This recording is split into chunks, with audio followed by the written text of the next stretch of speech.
Истрагата која се уште е во тек во врска со ископувањето на тунелот во затворот Идризово треба да даде информации за тоа дали и кои евентуално вработени во оваа институција учествувале директно или индиректно во ископувањето.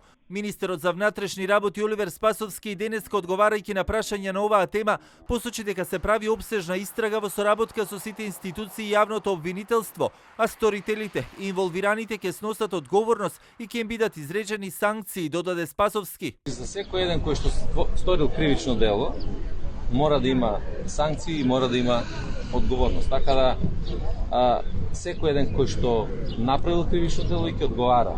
И тоа е очекувањето на граѓаните, да сите оние кои што прават криминал, ја нарушуваат стабилноста, ја нарушуваат безбедноста на граѓаните, да бидат изведени во улица. Тоа ќе биде еден случај обсежен во кој што секако треба да се докаже и учеството на вработените во затворските институции.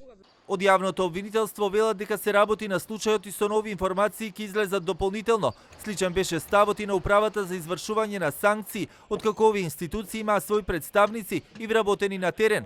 Она пак што е познато е дека во вторникот официјално беше обелоденет овој случај откако беше откриен тунел долг 40 метри, а во неговото копање учествувале и затвореници со високи, но и доживотни затворски казни. Работеле во смени, а за сопствена заштита од евентуалното рушење на тунелот користеле греди и тули со кои ги подпирале страните.